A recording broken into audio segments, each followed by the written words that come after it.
Welcome to flame on channel. இன்றைக்கி நம்ம சேனலில் சிக்கன் கொழுக்கட்டை எப்படி பண்ணலாம் பார்க்கலாம். ஒரு பெரிய வெங்காயம், ஒரு சின்ன தக்காளி, ஒரு ஸ்பூன் மிளகாத்தூள், ஒரு அரை ஸ்பூன் பெப்பர், அப்புறம் கரம் மசாலா, அப்புறம் இஞ்சி பூண்டு, மஞ்சள் பேஸ்ட்.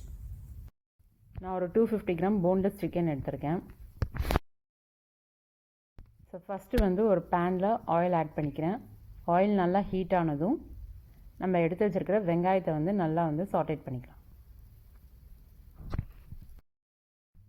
ஸோ இது நல்லா சாட்டானதும் நம்ம எடுத்து வச்சுருக்கிற இஞ்சி பூண்டு மஞ்சள் மூணுத்தையும் நல்லா பேஸ்ட் மாதிரி அரைச்சி இதோட ஆட் பண்ணிக்கலாம். ஸோ ஒரு 250 கிராமுக்கு ஒரு 5-6 பல்லு பூண்டு, ஒரு இன்ச் இஞ்சி. இந்த டிஷ்ஷுக்கு தேவையான சால்ட், அதாவது நம்ம உள்ளே வைக்க போகிற ஸ்டஃபிங்க்கு தேவையான சால்ட் ஆட் பண்ணிக்கிறேன் இப்போவே. ஸோ இப்போவே சால்ட் ஆட் பண்ணிட்டோன்னா தக்காளிலாம் நல்லா சாஃப்டாக வெந்து வந்துடும்.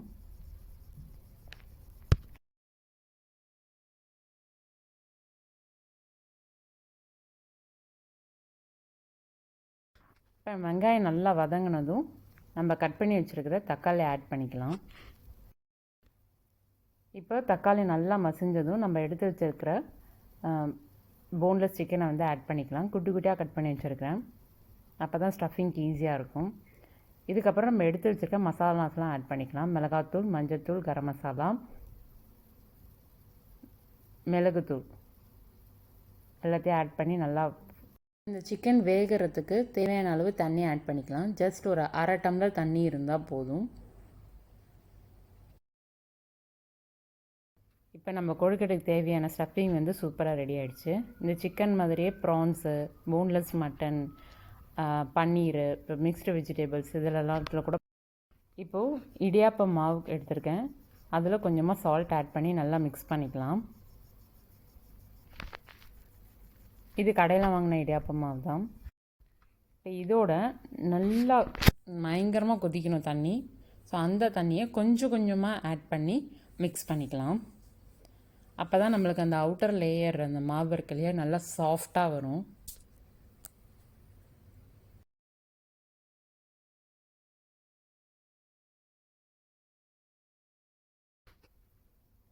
ஸோ இந்த அளவுக்கு நல்லா சாஃப்டாக பிசைஞ்சு நல்லா நீட் பண்ணிக்கலாம். ஃபஸ்ட்டு இந்த மாவுக்கும் இப்போ இருக்கிற மாவுக்கும் பார்த்திங்கன்னா அந்த கிராக்லாம் இல்லாமல் நல்லா சாஃப்ட் ஆகிடுச்சு பாருங்கள். இப்போ கையில் கொஞ்சமாக ஆயில் ஆட் பண்ணி நல்லா இதுமாரி திரட்டிக்கலாம். அதர்வைஸ் இப்போ நிறைய கொழுக்கட்டை வைக்கிறதுக்கான அந்த இதெல்லாம் இருக்குது, கோன் அந்த மாதிரிலாம் கிடைக்கிது வெளியே, அதில் கூட நீங்கள் செஞ்சுக்கலாம். இப்போது உள்ள அந்த ஸ்டஃபிங்கை வச்சு சின்ன சின்னதாக கொழுக்கட்டை ரெடி பண்ணிக்கலாம். இப்போ எல்லா மாவையும் இது மாதிரி நல்லா ஸ்ப்ரெட் பண்ணி உள்ளே அந்த ஸ்டஃபிங்கை வச்சு கொழுக்கட்டை ரெடி பண்ணிக்கலாம். எந்த ஷேப் வேணாலும் நம்ம பண்ணிக்கலாம்.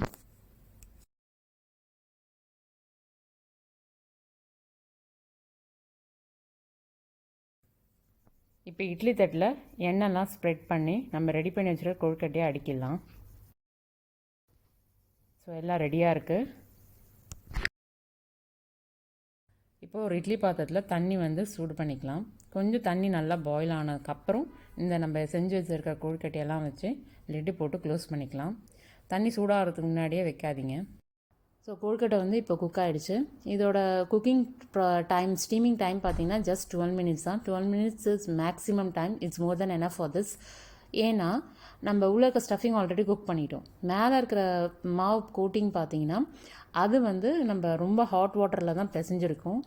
அது அப்போவே ஒரு 70% குக் ஆகிடும். So 12 minutes, 10 to 12 minutes is more then enough for this. So சூப்பரான சிக்கன் கொழுக்கட்டை ரெடி ஆகிடுச்சு.